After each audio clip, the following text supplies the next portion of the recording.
there are going to be games where the offense has to bail us out.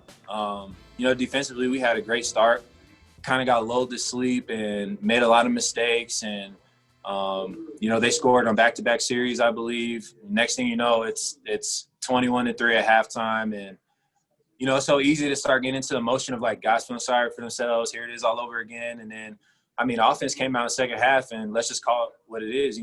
They saved the defense. They won the game. Welcome back to Broncos Beat. Alexis Perry here, joined by Solomon Wilcots, James Palmer, and Cecil Lammey.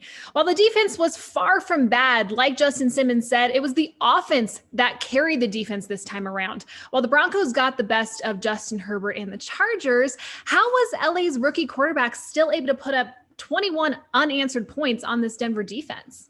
Because you got to take a look at the Chargers and the players that they have around Justin Herbert. For one, when Herbert came out of the University of Oregon, we thought that he'd be a good player. We didn't expect him to be this good this soon because he looks great getting off the bus at 6'6", 230 pounds. The guy's got that long arm. He can make the big time throws. He's throwing it to guys like Keenan Allen and Mike Williams, some of the top players at their position around the National Football League. Hunter Henry at the tight end position. And so he had come into this game against the Broncos ranked top 5 when it comes to big time throws down the football field. He's going to make his plays, but if you talk to Anthony Lynn, he'll tell you that he's not as much impressed as a rookie quarterback, looking good at times. It's about the ability to close out games in the end. That's what the Chargers have struggled with all season long. And leave it up to the Denver Broncos secondary to understand that this rookie quarterback is going to throw you a few. All you got to do is catch it. And the Broncos secondary did exactly that. They needed those timely turnovers.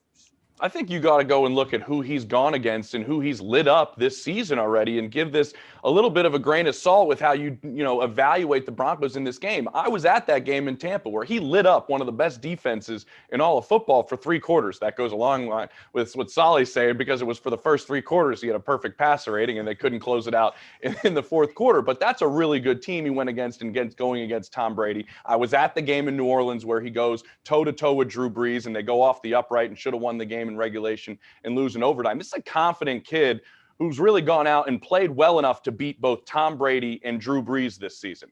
And he went toe-to-toe with Patrick Mahomes. So this group really, in my opinion, had 3 drives in the middle of the game that they kind of fell asleep on. 2 80-yard drives, I think, and a 75-yard drive. Those 3 touchdown drives really was their big issue. Outside of that, Cecil, I don't think they played terrible against a team that has shown really, really good success against good defenses. Yeah, and you could make the argument that Justin Herbert had the best game of any quarterback against Tampa this year. Mm-hmm. That's really not even that difficult of an argument, in my opinion. And it's that calm mind. When I saw him at the Senior Bowl, I remember going, he's a robot, but he's a robot that's programmed to run the play as it's designed. He does not feel pressure. He doesn't care about pressure, not really because he has ice in his veins, just because he doesn't really even read that. He's looking at the defense. He's stepping into his throws. Beautiful mechanics from Justin Herbert. And he also spreads it around. Who's the other guy that caught a touchdown against the Broncos? Like he makes some unknown player jump into the box that happened in every Tampa. Single week. Exactly. Every single week, it seems like Justin Herbert's doing that, spreading the ball around. Plus, I have to say this team missed Mike Purcell. They did. You gave up 200 yards on the ground.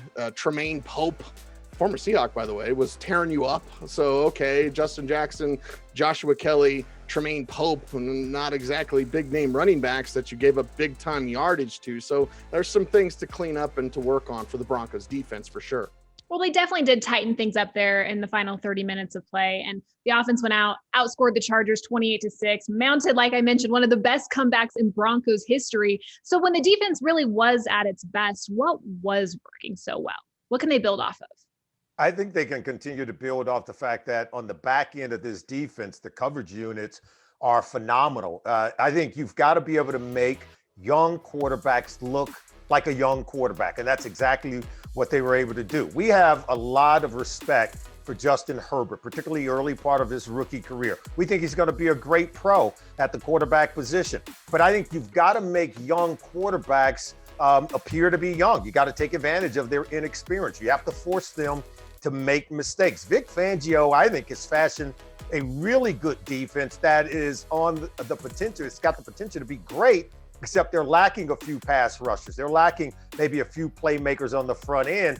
But on the back end, you can see the secondary truly holding its own and coming up again with those timely interceptions to put the offense on a short field. I thought it was critical in the come from behind win on Sunday. You're exactly right, Sally, but I'm going to point out two guys in the middle of the field that we haven't seen a whole lot from the last couple of weeks, and that's Kareem Jackson and Justin Simmons. The physicality that we saw from Kareem Jackson in this game is what we were expecting from week one on from the veteran after we saw how well he played in this defense sliding over to safety last year, and it just hasn't been there as much over the last couple of weeks. So we saw it this week. He was out there making his presence known in the middle of the field. When guys can throw their weight around that way, it can change the way some receivers think, especially your fellow defensive backs when you knock them out of the game. And what he did to A.J. Boye with a little friendly fire there, I do think the presence there and Justin Simmons, with so much hype surrounding him coming into this season, being one of the best safeties in football. The pick early was big, but having both of them play and make their presence in the middle of the field is big. They want to use them more, Cecil, in a variety of ways.